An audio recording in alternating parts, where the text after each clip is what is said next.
Bombastic side-eye, criminal offensive side-eye.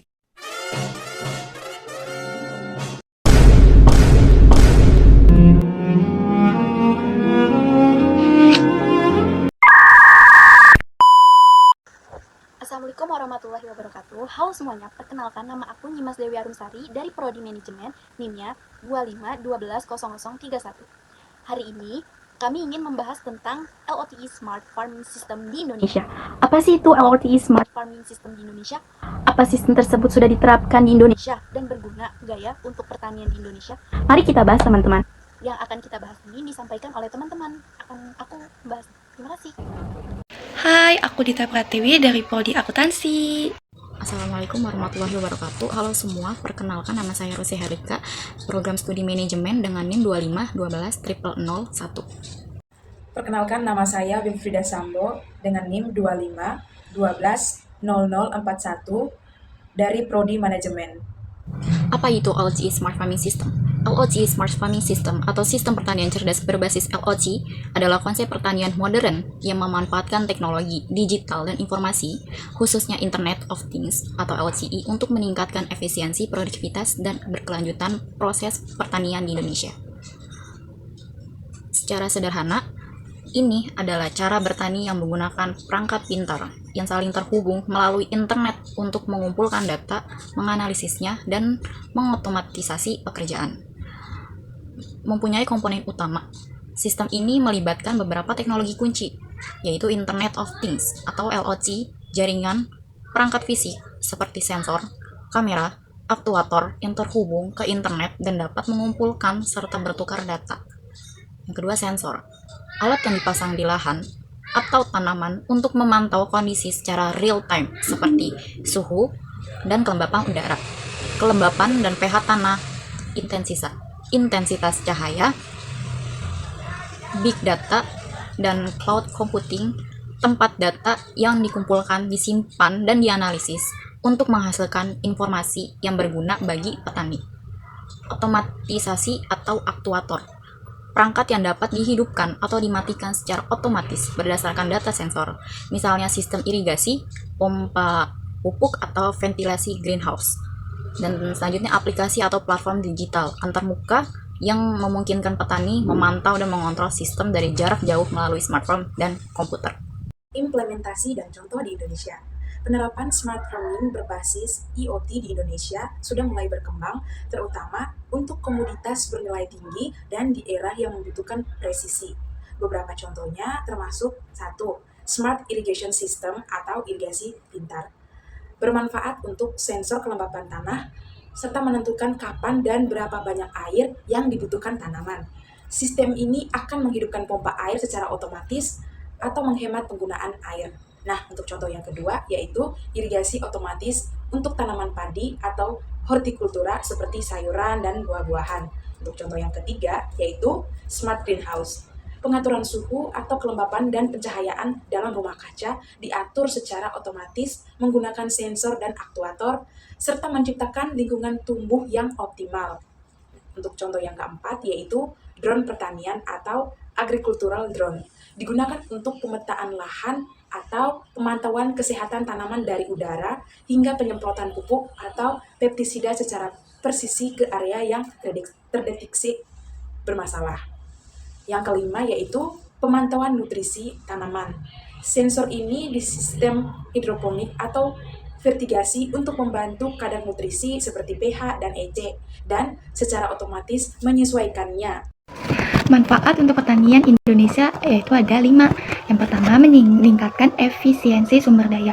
Yang kedua, meningkatkan produktivitas dan kualitas kondisi lingkungan tumbuh, dioptimalkan, menghasilkan panen yang lebih banyak dan berkualitas tinggi. Yang ketiga, mengurangi biaya operasional. Yang keempat, membuat keputusan berbasis data. Kelima, mendukung regenerasi petani. Perangkat Teknologi IoT spesifik di Smart Farming Indonesia, teknologinya itu dibagi menjadi 3, yaitu kategori utamanya itu adalah perangkat sensor, yaitu pengumpulan data, perangkat pengendalian atau akumulator, perangkat mobile. Dan yang pertama itu ada perangkat pengumpulan data sensor cerdas.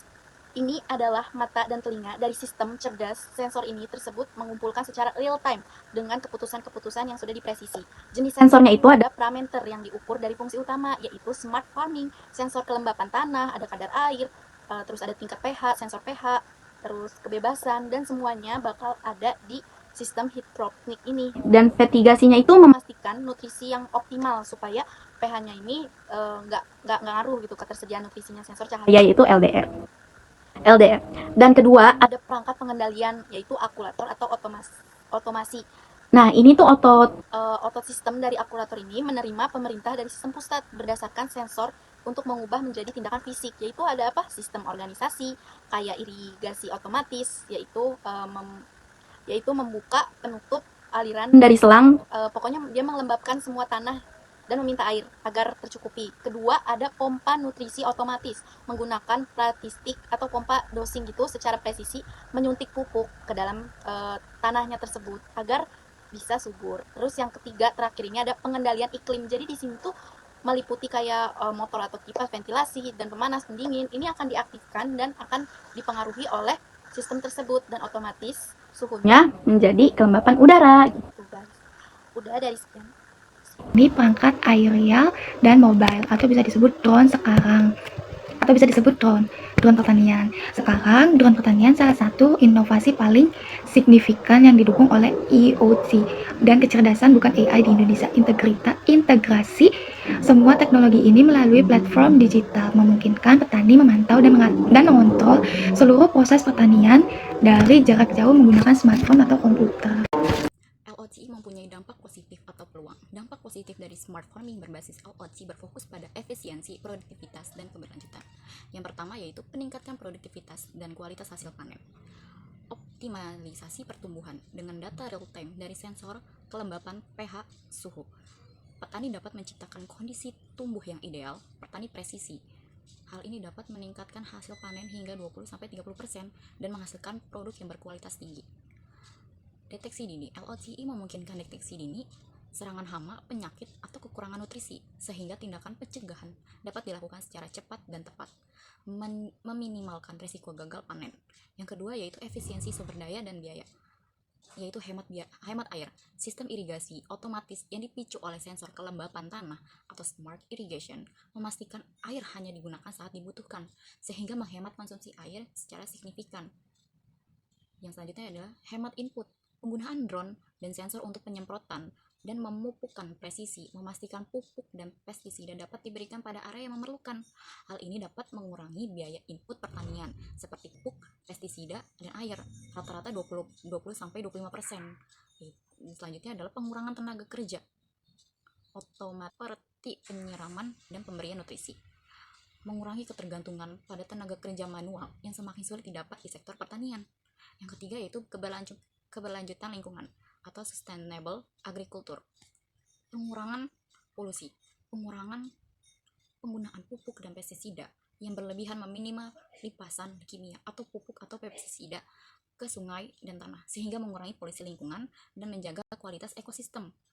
Pertanian ramah lingkungan. LOCI mendukung konsep pertanian berkelanjutan dan ramah lingkungan, termasuk meminimalkan jejak karbon dari proses produksi yang lebih efisien. Yang keempat yaitu peningkatan kesejahteraan petani. Keputusan berbasis data. Petani dapat membuat keputusan yang lebih akurat atau kapan menanam, memanen, dan memberi input berdasarkan analisis data yang akurat, bukan hanya perkiraan.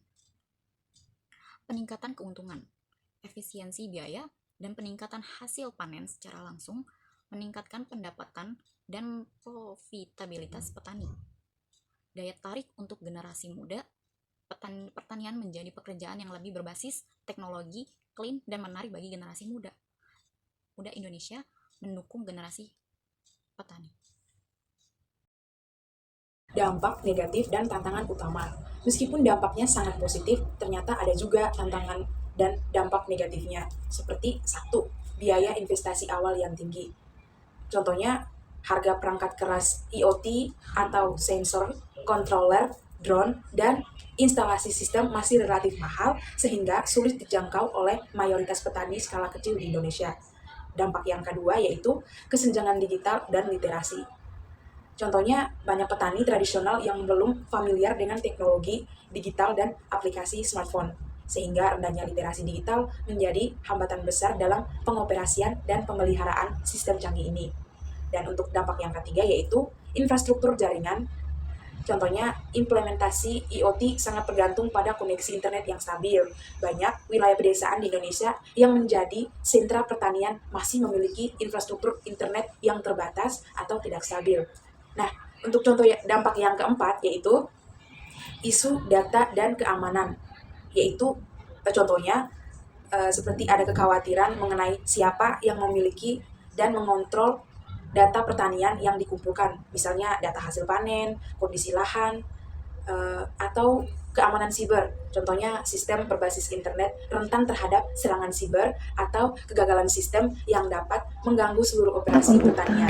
Kesimpulan dari IoT Smart Farming sistem solusi strategis bagi sektor pertanian Indonesia untuk menghadapi tantangan ketersediaan lahan, perubahan iklim, dan peningkatan polusi. Namun kebersihan sistem ini sangat tergantung pada dukungan kebijakan penyediaan infrastruktur dan program edukasi yang tepat sasaran agar teknologi ini dapat diadopsi secara merata oleh petani dan